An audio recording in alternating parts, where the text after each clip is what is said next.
Irmãos, boa noite. Vamos começar o nosso culto, vamos orar ao Senhor, vamos nos colocar na dependência de Deus nesse momento. Vamos agradecer a Deus por tudo. Vai orar primeiramente pela família do Jonas, da Nilza. Talvez seja isso por esse motivo que o Jonas, o irmão Jonas não veio, né? E na sexta-feira, o irmão da Nilza, eu não sei qual ele teve um infarto e se encontra entubado no Hospital de Jaime. Então, carece das nossas orações. Nós vamos levantar um clamor nesse momento em prol da família da Nilza, da esposa do irmão Jonas, Deus irmão dela, e que Deus venha fazer a vontade dele, fazer o querer dele, nesse momento tão difícil que eles estão passando. Amém? Vamos orar. Santo é o Senhor, Deus dos deuses, Senhor dos senhores. O Senhor que conhece cada coração, cada vida, cada família. Nesse momento, Deus, nós botamos em suas mãos a família da irmã Nilza, principalmente, Deus, o seu irmão que se encontra hospitalizado, Deus, devido a esse infarto que ele sofreu. Pai Santo, em nome do Senhor Jesus, não sabemos a gravidade que se encontra, não sabemos, ó Deus, o porquê que isso veio acontecer, mas confiando em Ti. Confiando no Teu poder, na Tua graça, na Tua misericórdia, na Tua vontade.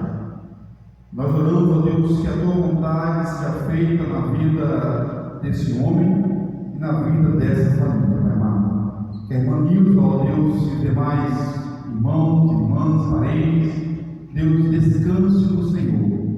Saiba, ó Deus, que o Senhor tem o controle, o cuidado, ó, em todo momento, independente da situação, do contexto.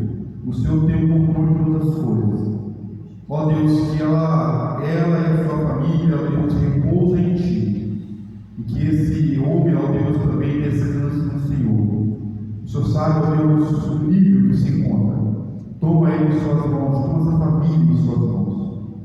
Toma também cada um de nós, que aqui, ó Deus, estamos para cultuar ao Senhor. Aqui o Senhor nos deu o privilégio de nós viemos, ó Deus, estarmos para adorar o Senhor, glorificar o Teu santo e poderoso nome. Fala conosco, usa-nos, ministra-nos, quebrando-nos, Deus, pois queremos exaltar o Senhor, queremos, ó Deus, em todo momento adorar o Senhor. Que nenhum de nós venhamos voltar para os nossos lares, ó Deus, da mesma forma que lá saímos, mas venhamos voltar, ó Deus, transformados, impactados pelo Teu poder e pela Tua presença. Fala conosco, oramos em nome de Jesus. Amém. Amém, irmãos. Lá em Mateus, capítulo 23, versículo 37, versículo 38, Mateus 22. Então, aqui. Vem assim: disse Jesus: amarás o Senhor teu Deus de todo o teu coração, de toda a tua alma e de todo o teu entendimento, do teu pensamento. Este é o primeiro e grande mandamento. Amém, meus amados irmãos? Amigos ao Senhor, de todo o coração, de todo o entendimento, de toda a profundidade, porque Ele é Deus, somente Ele é Deus. E Ele não foi criado por mãos humanas. Ele, somente Ele, sempre será Deus. Vai cantar a canção: Tu somente és Deus.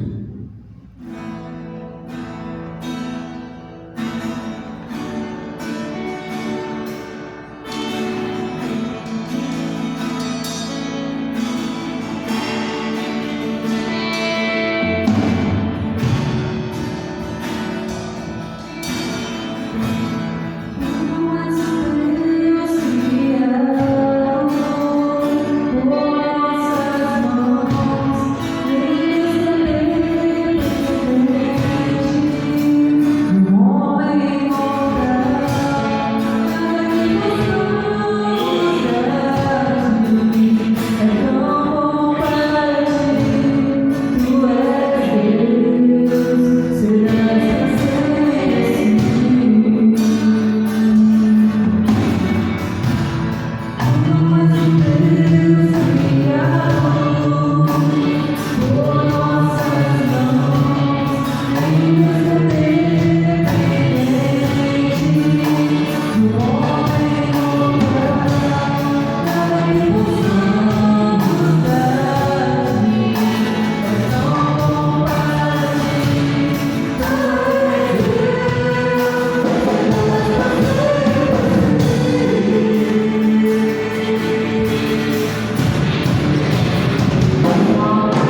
que se encontra lá em Mateus, capítulo 26.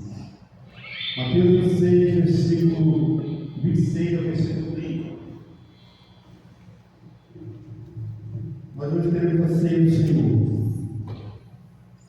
E esse texto de Mateus foi o último momento de Jesus com os seus discípulos, praticamente, né?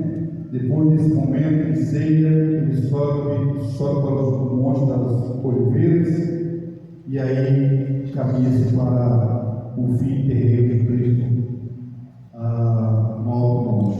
Mas pense para nós, eu queria que a igreja, em uma só voz, lesse esse texto. Talvez ele vamos ver aí, quando puder, ler bem comigo esse texto e será sobre esta gente.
Foi cantar a canção, o hino 193 do Inário para o Cristão Maravilhosa Graça, porque é pela graça de Deus, é pela bondade de Deus que somos salvos, é pela graça e pela bondade de Deus que podemos ceiar nessa noite, é pela graça e bondade de Deus que possamos lembrar, e quando nós iremos ceiar, possamos lembrar do sacrifício de Cristo por nós, sacrifício de sangue, sacrifício de cruz, sacrifício que nos dá vida eterna e vida eterna com Jesus.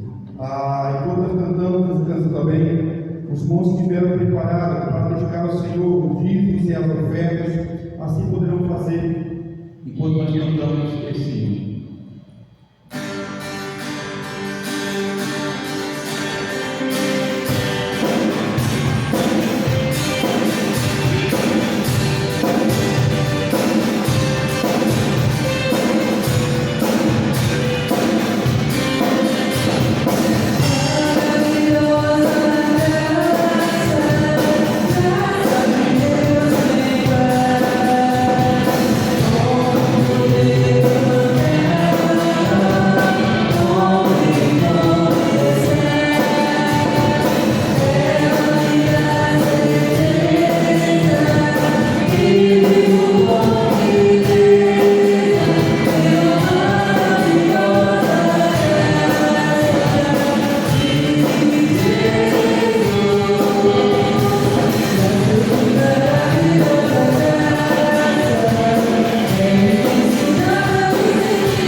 amados. Vai passar por um momento agora de ceia do Senhor. Irmãos, pode se sentar. A ceia, ela é um memorial, como nós lemos no texto de Mateus, e como nós vamos ler também no texto de 1 Coríntios capítulo 11.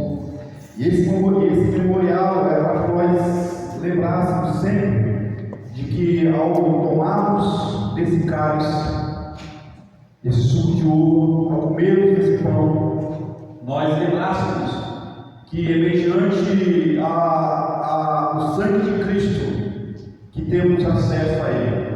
É mediante esse sangue que foi vertido e é a nova aliança em Cristo Jesus. O homem quebrou todas as alianças que Deus fez. A aliança davídica, abraâmica, de Adão e por aí fora vai. O homem quebra todas as alianças e Deus, Ele vem na sua graça e misericórdia mediante Cristo Jesus. O sangue de Cristo é a nova e eterna, ou seja, uma aliança inquebrável, porque Cristo Jesus, 100% homem e 100% Deus, Ele não falhou e não vai falhar. Por esse motivo, essa nova aliança, ela é inquebrável, porque ela não foi feita mediante a sangue de bois e de touros, mediante a promessas humanas, mas foi vertida mediante ao sangue precioso de Jesus Cristo, sangue eterno, que conduz e nos concede a eternidade para todos aqueles que creem em Cristo Jesus. A ceia do Senhor, ela é uma oportunidade para quem? Para todos aqueles que um dia creem em Cristo Jesus, se arrependeram dos seus pecados, foram batizados em nome do Pai, do Filho e do Espírito Santo, desceram as águas em um reconhecimento da sua fé e estão de comum acordo e estão plenamente em ordem com a sua igreja.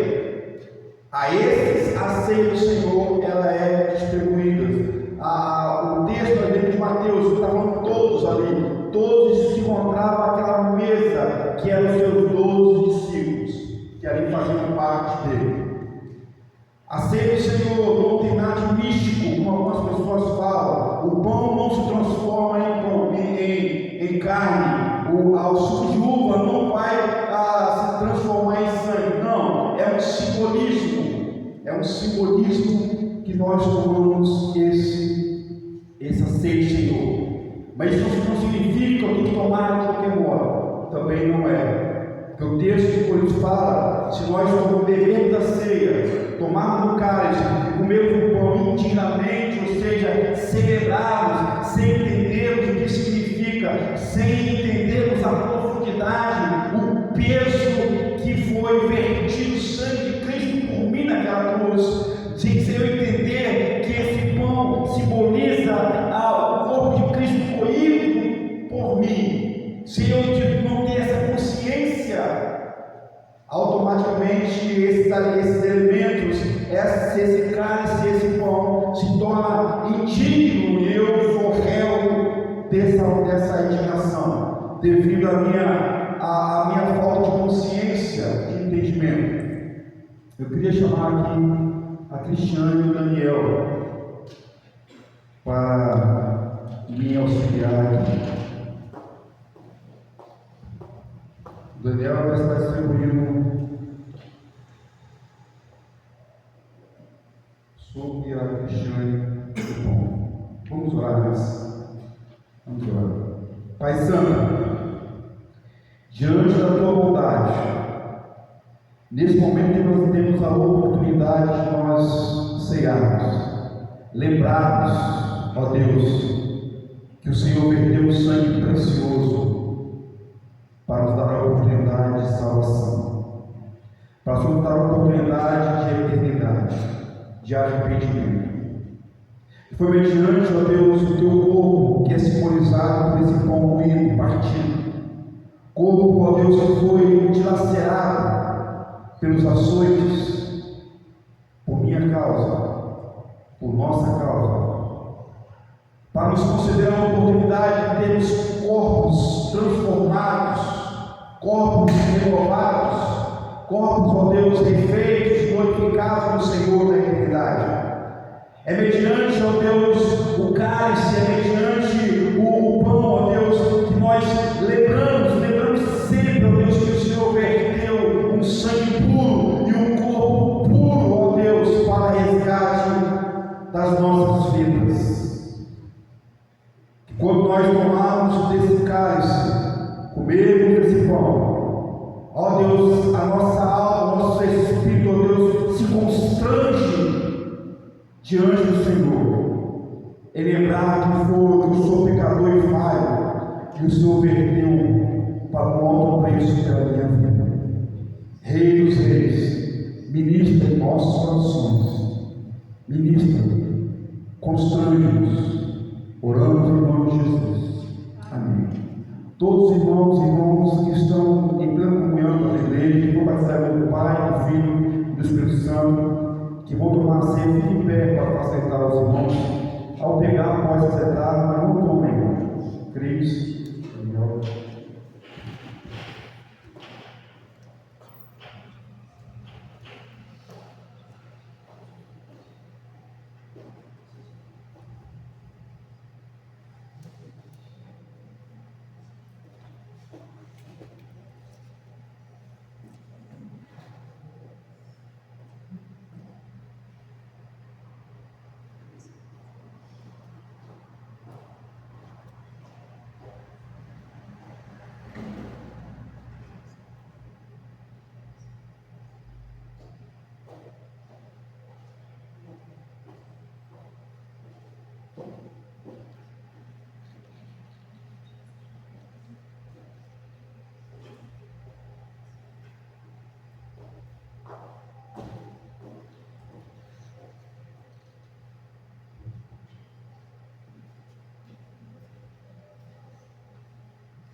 Em 1 Coríntios capítulo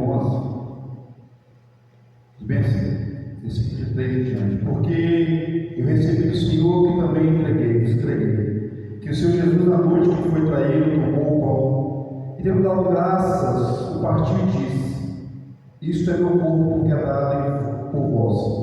Fazei isso em memória de mim, porque semelhante modo, depois de haver ceado, tomou o cálice e disse, dizendo: esse cálice é a nova aliança, o meu sangue. Fazei isso todas as vezes que bebedes em memória de mim.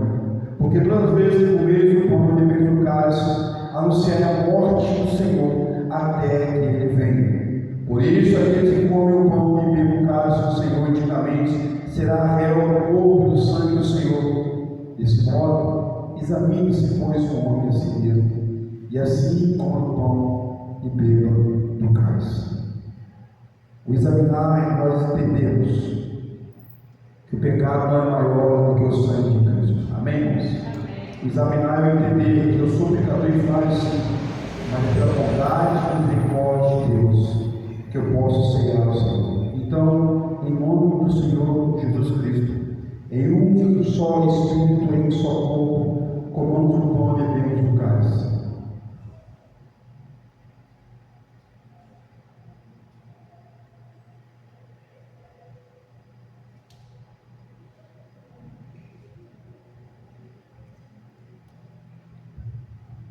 Vamos cantar uma canção.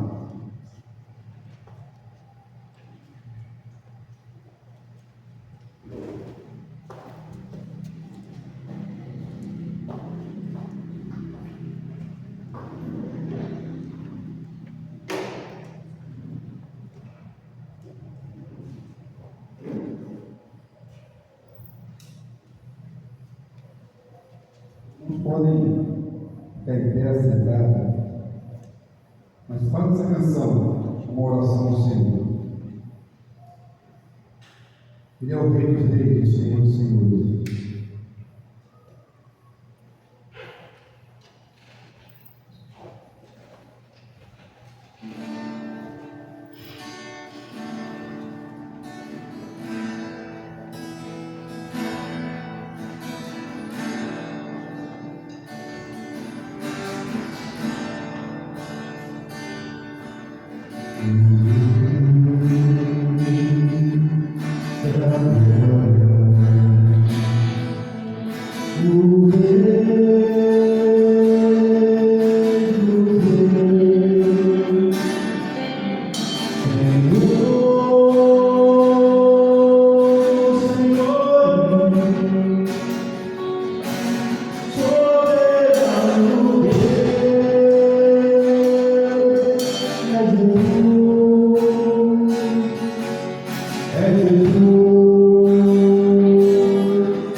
vamos cantar agora mostra esse preço.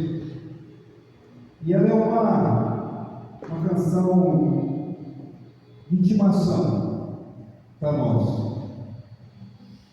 E no 132 do Inário para o Outro Cristão, hoje conosco.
Abra sua Bíblia lá para Lucas, capítulo 15, versículo 25 ao versículo 30. É a segunda mensagem dentro da palavra do filho pródigo. Ele fala hoje sobre o filho mais velho. Enquanto os irmãos abrem, vamos orar ao Senhor nesse momento. Grande Deus, te agradecemos pelo teu controle e teu cuidado para conosco, por poder louvar, adorar e glorificar o teu santo e poderoso nome, e reconhecer, ó Deus, que tu és o único que é digno de receber a honra, a glória, o poder e toda a majestade. Nesse momento aqui estamos reunidos, ó Deus, para, além de exaltar o Senhor, também, ó Deus, rogando ao Senhor que o Senhor continue a ministrar nos nossos corações.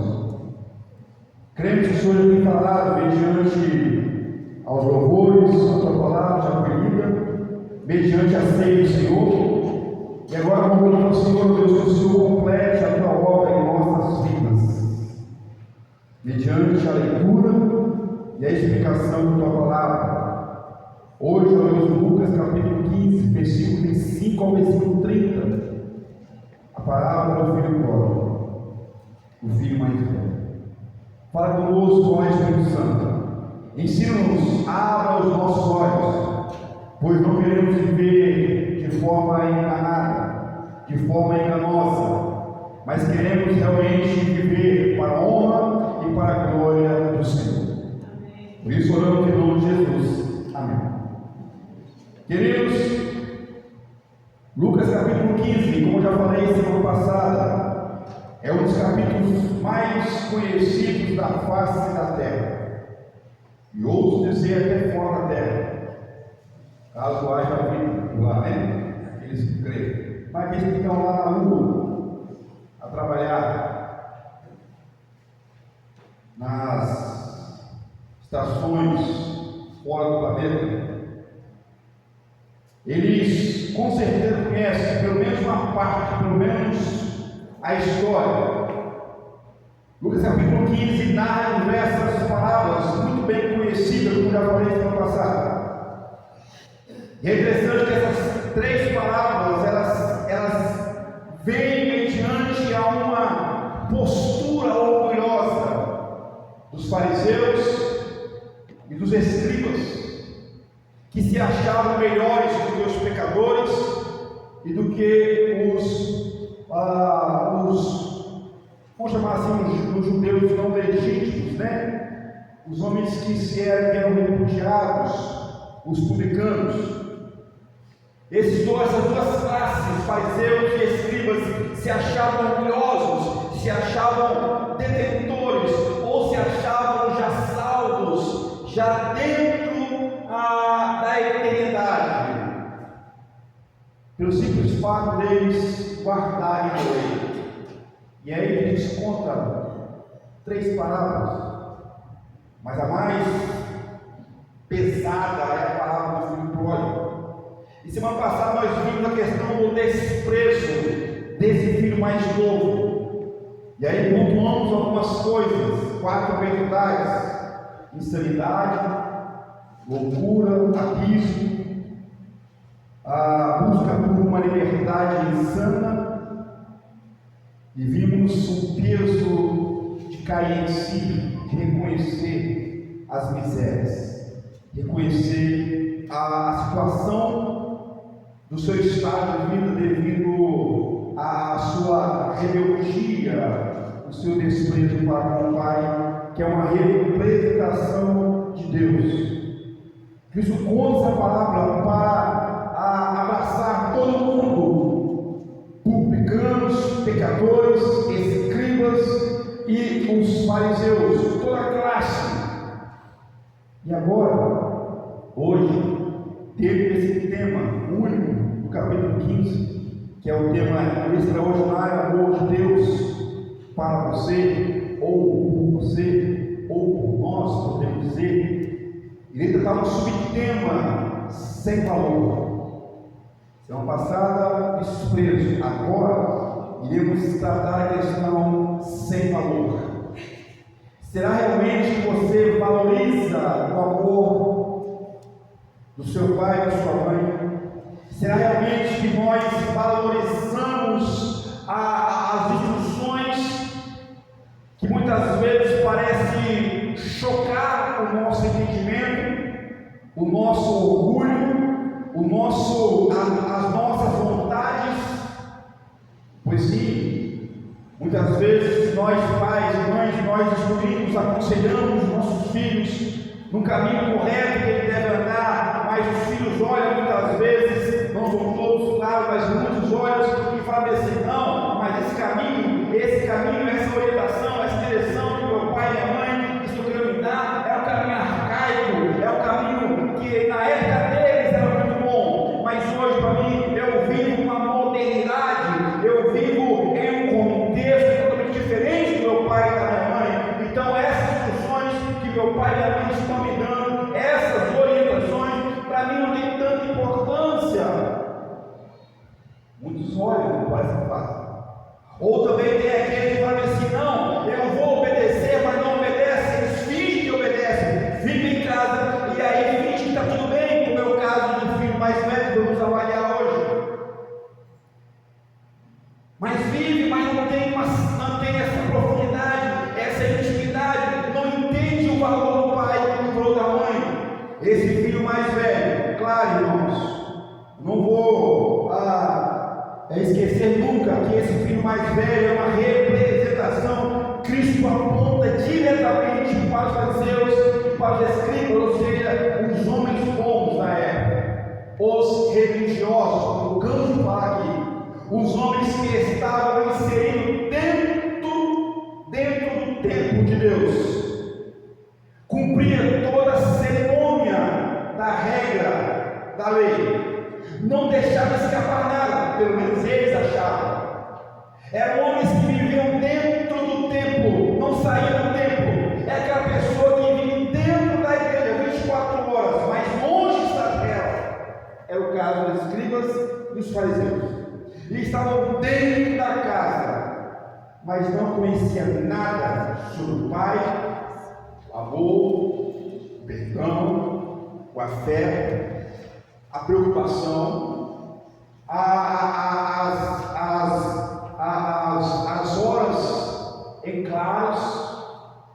Não sabia nada do Pai, vivia dentro da casa, dentro do templo, mas longe, muito longe de Deus. Confiavam neles, nos seus valores, nas suas forças, nos seus braços, no seu auto-intelecto, nos seus auto-intelectos. Tinham o orgulho aflorado por ser um escriba, um sacerdote, um fariseu, um religioso, sem valor. Esse é o tema.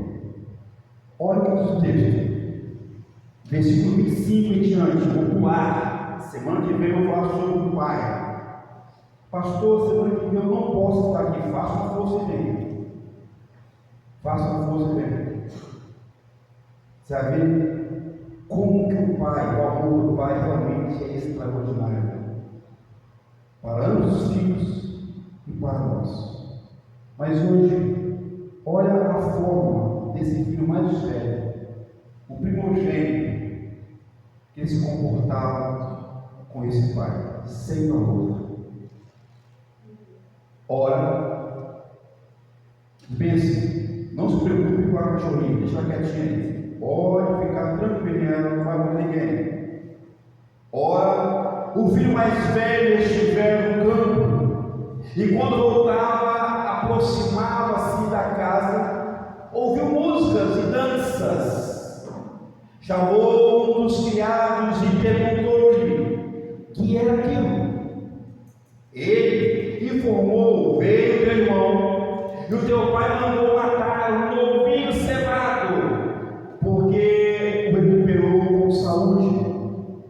Ele se indignou e não queria entrar. Saindo, porém, o pai procurava conciliá-lo, mas ele respondeu ao seu pai: há tantos anos te sirvo, sem jamais transgredir uma só ordem tua, e nunca me destes um cabrito sequer para alegrar-me com os meus amigos. Vindo, porém, este teu filho, que desperdiçou os teus bens com as meretrizes, tu mandaste matar para ele um novilho cevado. Queridos, a primeira coisa dentro desse subtema sem valor, a primeira coisa dentro desse subtema sem valor que vamos tratar nessa noite está no versículo 25, é o versículo 26. Muito longe de casa. Dentro desse subtema sem valor, a gente vai abordar, a gente vai entender que esse filho mais velho, mesmo estando dentro da casa, ele vivia a quilômetros muito longe de casa. O verso 25 e o verso 26 mostra isso. A falta de valor, a falta de valorizar o seu lar, o seu pai, as orientações, a falta de valor nos leva a vivermos de forma muito distante, muito longe do que aquilo que é mais importante. Com isso, surgem em nós pensamentos perigosos. Nós vivemos dentro dos nossos lares, dentro das igrejas, como é o caso desses homens fariseus e mestres da lei, os religiosos. Vivemos dentro da igreja de uma forma muito aquém, muito distante do que Deus quer realmente. Surge em nós, brota em nós, dois pensamentos terríveis, no mínimo.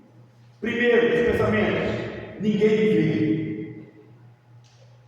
Ninguém me vê. O segundo pensamento: não preciso de ninguém também.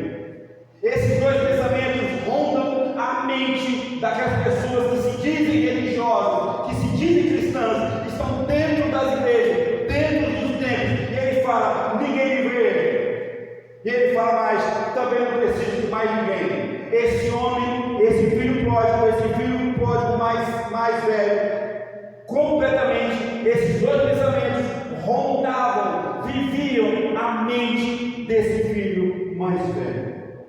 Veja o texto. Ora, o filho mais velho estiver no campo. É impossível, irmãos, por mais distante que ele esteja, a repercussão do filho mais novo em pedir a herança do pai vivo repercutiu tanto que quando ele volta, automaticamente a mesma pressão, o mesmo som ia ecoar nos quatro cantos desse campo. Mas o filho ficou à distância. Ninguém me vê, estou aqui, não preciso também de ninguém, etc. O filho mais velho, o filho pródigo, meus amados, o filho mais novo, foi para uma terra muito distante, como está no versículo 3. Quando ele pede a herança, e o pai dá essa herança, ele tem espécie de dinheiro, o verso 13 fala, e partiu o filho mais novo, o filho pródigo, para uma terra muito distante. Ele foi embora. A intenção não era voltar. A intenção oculta do filho mais velho era a mesma, porém ele não fez. O filho pródigo mais velho estava dentro da casa, próximo do pai, mas a quilômetros de distância. Os pensamentos perturbadores rondaram a mente dele. Eles estiveram no campo ao aproximarem do filho. É interessante que as músicas nessa época não tinha caixas, né? Mas era muito alto, era festejo mesmo. Uma festa dessa era um festejo que ouvia a muito longe. No texto diz: ao aproximar-se, ele ouve aquelas músicas, e agora ele chama, no verso 6, chama os criados. O termo aqui não é uma pessoa adulta, é uma criança. Por qual motivo? Porque uma pessoa adulta não ficava na parte de fora, e estava dentro dessa festa. As crianças entravam e saíam, então provavelmente era uma criança entre 10 a 12 anos de idade, talvez até menos, porque algum jovem já com 12 anos de idade, ele frequentava, ele ficava nas rodas das conversas, para ele já entender como que era conduzido, como que era vivido, qual era a forma de conduta. Porque o jovem dessa época, 12 anos de idade, tinha suas responsabilidades físicas, sociais e também espirituais. Então esse servo, que está no verso 6, chamou os criados, era uma criança, e o verbo que está aí perguntou, não é uma pergunta, ele fez diversas perguntas, ele interrogou esse homem, ele fez um interrogatório, ele pergunta uma vez, e pergunta uma vez, e diversas vezes, mas o que houve? Como aconteceu? Quem está aí? Por qual motivo a festa? E ele não entra, distante do pai, dentro da casa, a casa é dele, tudo é dele, e ele não vai, ele não entra. Por quê? Longe, sem valor. Na verdade, ele não valorizava o pai e nem quem estava lá. Longe de casa, quilômetros de distância. Pior que o filho mais novo, podemos dizer. Mas pastor, o filho mais novo foi e voltou e fez a arruaça, e o filho mais velho não foi e voltou e fez a arruaça da mesma forma. Cuidado, não é porque eu estou na igreja que eu sou salvo. Cuidado, não é porque eu venho da igreja que eu sou crente.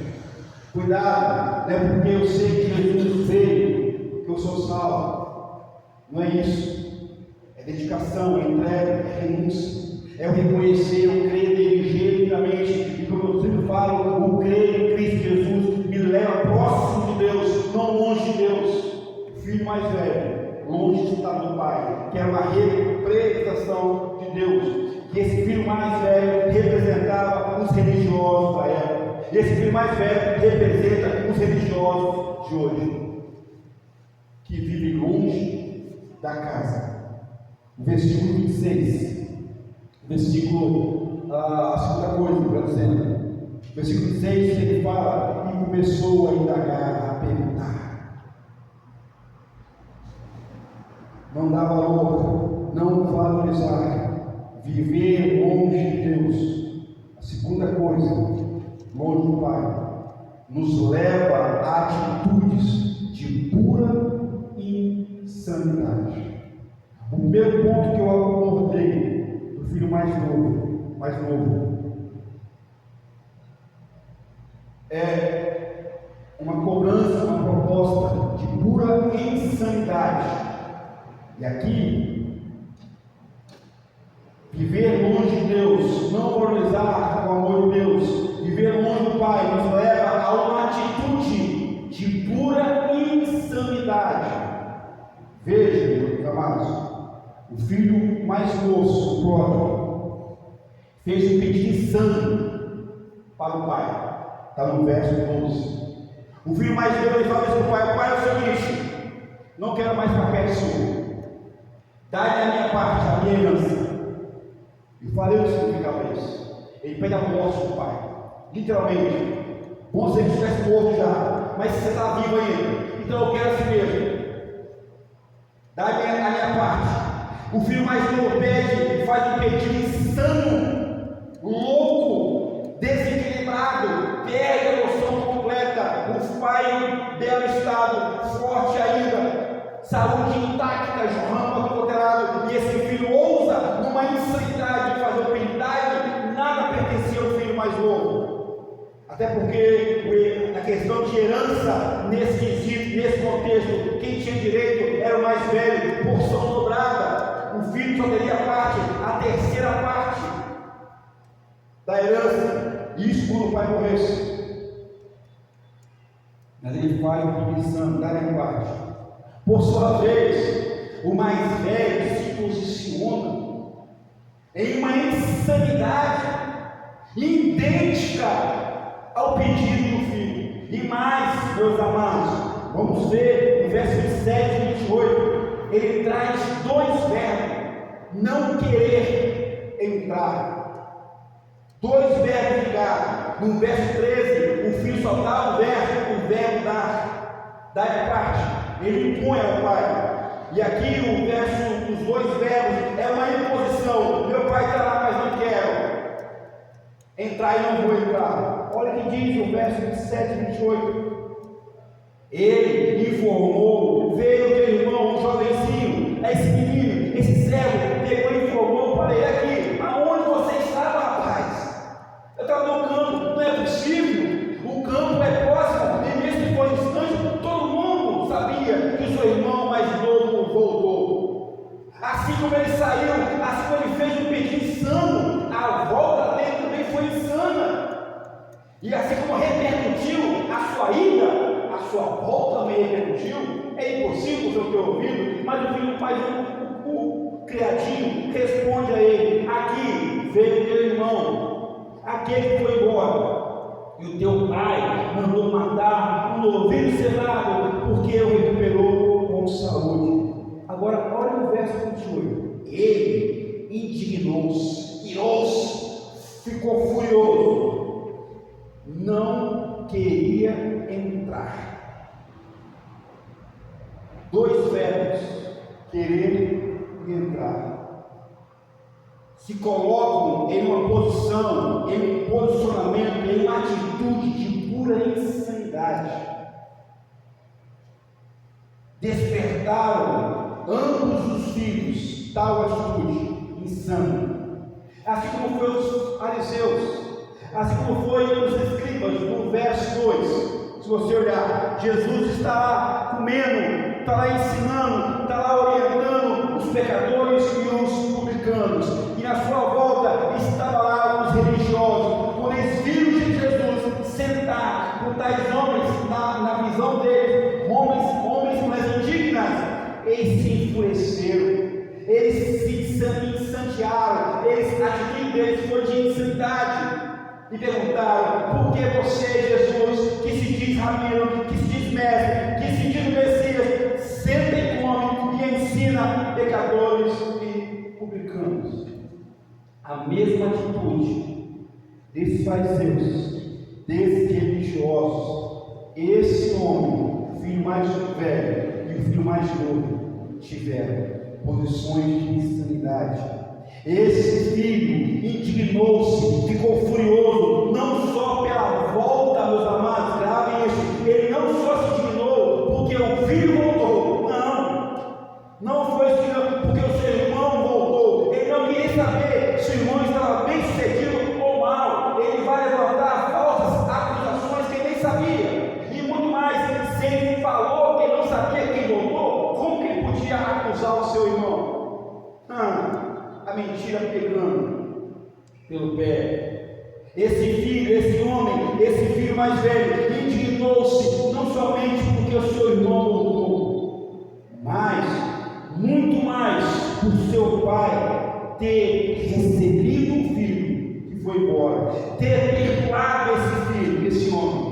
Ele não entendia e não conhecia o amor terno Pai, o amor acalentador do Pai, o amor perdoador do Pai. Ele não entendia.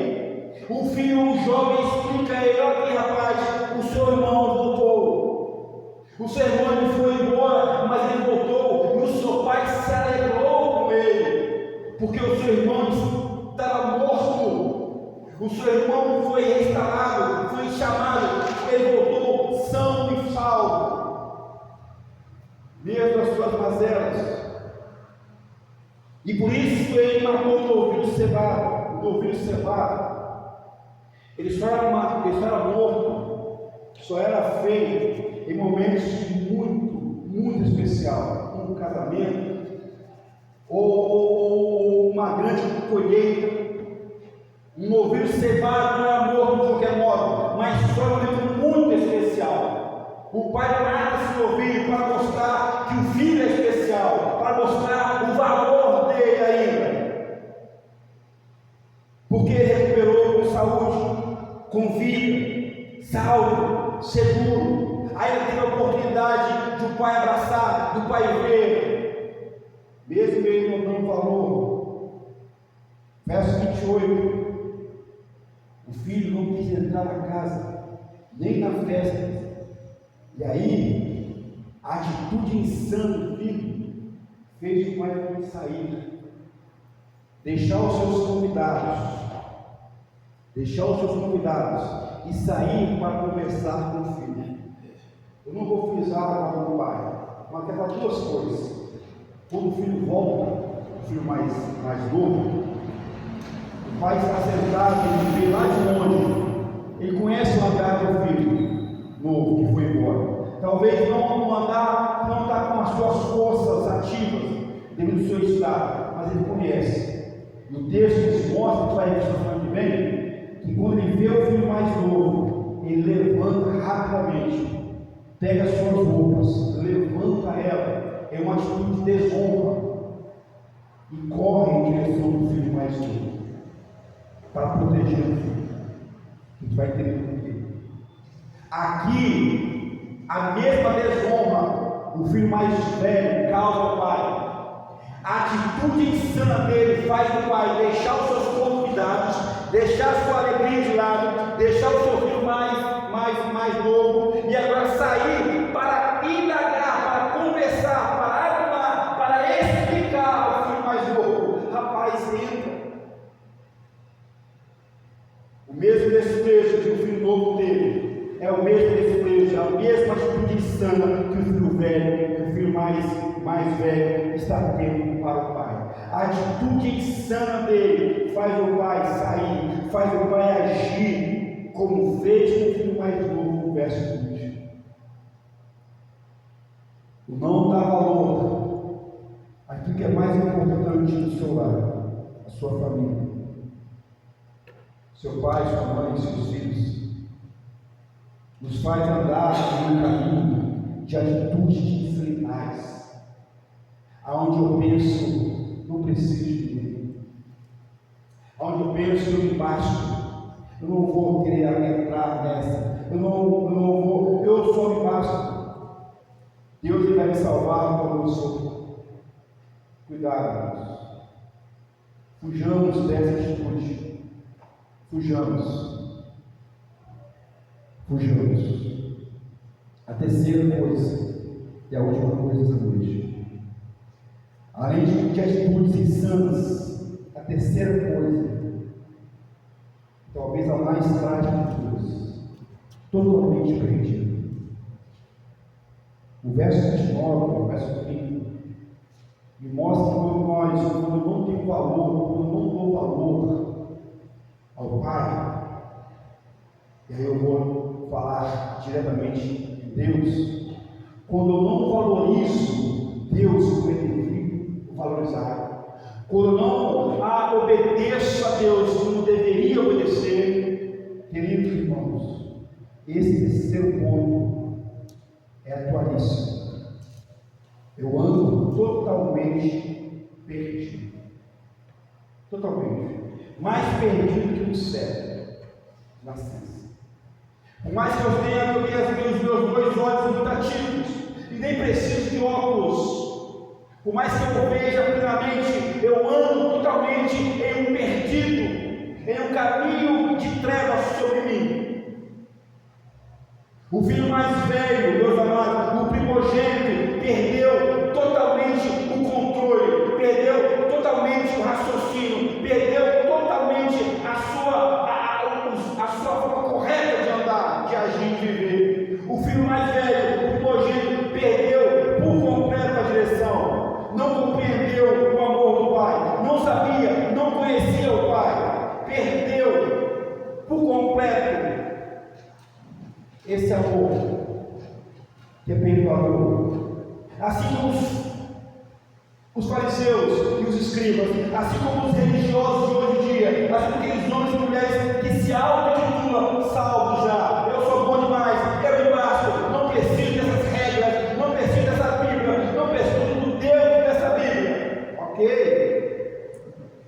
É o seu querer, é a sua vontade, você tem essas escolhas, você pode caminhar assim, pode caminhar assim, mas olha, você jamais poderá cobrar de Deus aquilo que você não caminhou, não viveu. Ah, mas eu quero o céu. Ok, você quer o céu? Então siga a Bíblia, obedeça a Bíblia, aprenda desse Pai que ama, que perdoa, que zela, mas que cobra. Aprenda desse Deus que realmente tem as suas exigências.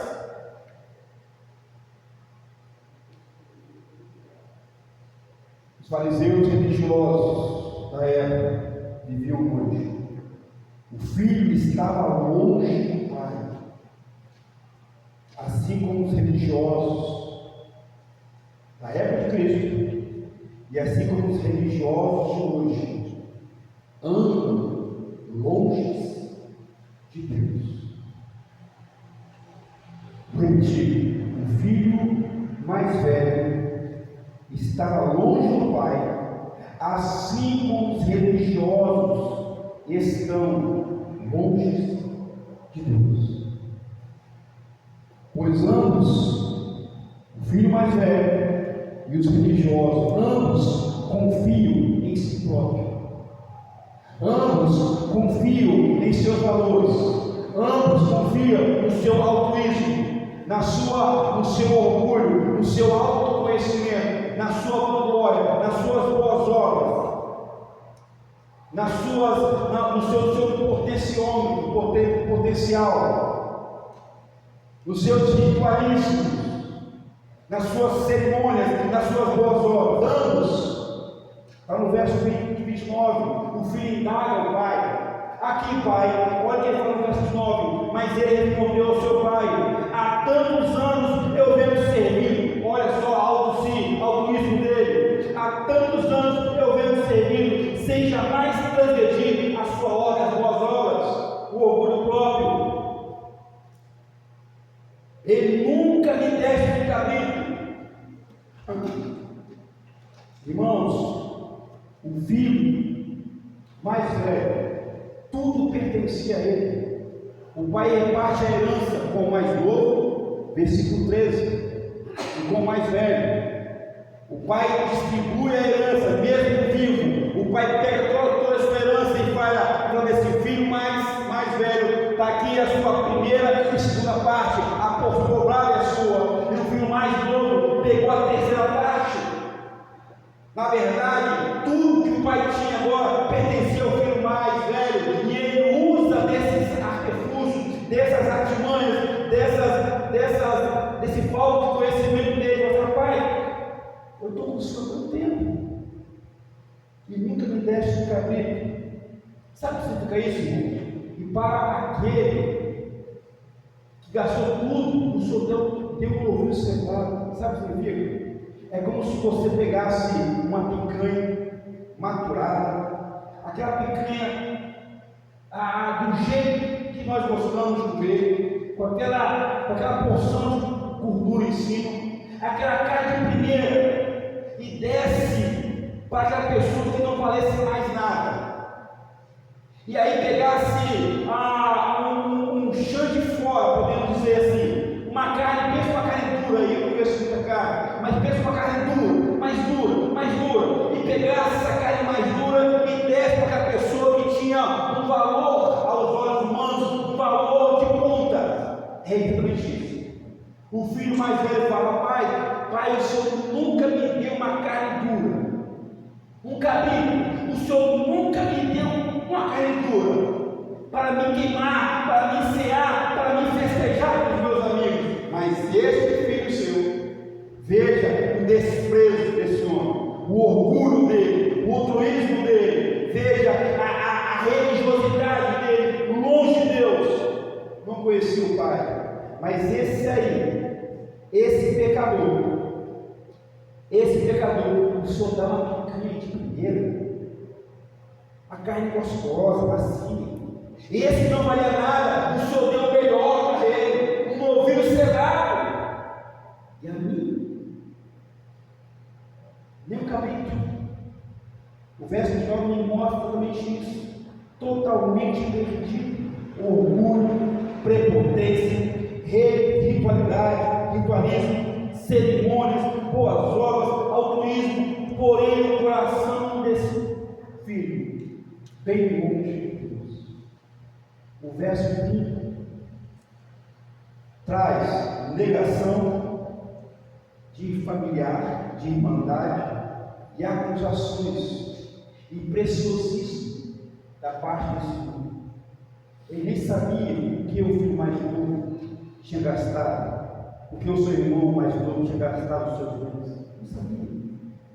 Não sabia, mas ele acusa. Olha, vindo porém este teu filho, nega ao irmão. Esse não é mais meu irmão. Esse é um homem rebelde. Eu não quero mais ser meu irmão. Vindo este teu filho, não meu irmão, mas o teu filho. Ele desperdiçou os seus bens, não meu. É interessante que os bens são do filho agora, não do pai mais. Gastou os seus bens com as meretrizes. Conhecimento de hoje, as mulheres da vida, as prostitutas.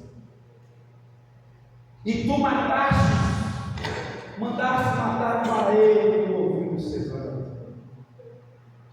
Queridos, negação, desprezo, acusação e preciosismo. Viver longe de Deus, viver sem valor, não dar valor a Deus, ao Pai, é caminhar a passos largos para o abismo sem fim. O filho mais novo sofreu as consequências do seu desprezo. O filho mais velho sofreu o peso de não dar valor ao pai.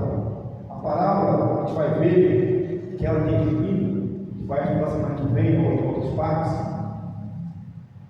versículos 31, 32 e outros versos. A palavra termina sem terminar. Não sabemos qual foi a reação do filho mais velho depois que o pai larga ele. Se ele entra ou se ele não entra. Mas sabemos de uma coisa: que os fariseus e os escribas saíram daqui, da cena de Jesus, com essa palavra, saíram indignados e foram mais à frente planejar a morte de Jesus. Não deram valor, não valorizaram o cuidado do Pai, o amor. E você? E nós? Será que Deus falou ao Pai, à Mãe? Será que Deus falou realmente a Deus como Ele é? A minha oração é que nós não estejamos longe da casa, não, que nós estejamos bem perto, não somente da casa, do templo, mas bem perto de Deus. A minha oração, meus queridos irmãos, é que nós, cada um de nós, que a sua, que você nessa noite, que a sua atitude não seja de insanidade, mas seja ela a repleta de alegria e de certeza de confiar e depender e conhecer Deus. A minha oração é que eu e você não vivamos totalmente perdidos, não, mas vivamos totalmente achados ao Pai, achados em Deus, valorizando o amor, o perdão, a graça e a misericórdia de Deus. Não sejamos religiosos, não sejamos fanáticos, mas sejamos homens e mulheres convictos de que o Senhor Jesus pagou alto preço por mim e por você. De que o Senhor Jesus, Ele foi, mas Ele voltará para nos levar para morarmos na eternidade. A minha oração é que você e eu, que nós creiamos em Deus e sejamos salvos pelo Pai. Amém? Deus abençoe a todos. Vamos orar nesse momento. Vamos conversar com Deus. Pai querido, Pai amado, diante da tua bondade, ó Deus, dessa palavra, mostrando o perigo de andarmos sem valorizar o Senhor. O perigo de andarmos, ó Deus, às vezes dentro da nossa casa, dentro da tua casa, da igreja, e não conhecermos o Senhor da igreja, o dono da casa, o dono da igreja. O perigo, ó Deus, de nos posicionarmos de formas insanas, confiando em nós mesmos, confiando em nossas obras, em nosso intelecto, em nosso orgulho. Deus, como cegos, quantos homens e mulheres vivem uma cegueira espiritual hoje? Pai, a minha oração aqui, nessa noite, nenhum que aqui está presente estejam cegos espirituais, confiando nos valores do mundo, nas facilidades do mundo, nos prazeres do mundo, mas que nós, ó Deus, cada um mais novo ou mais experiente, mais velho, esteja com os olhos abertos para o Senhor.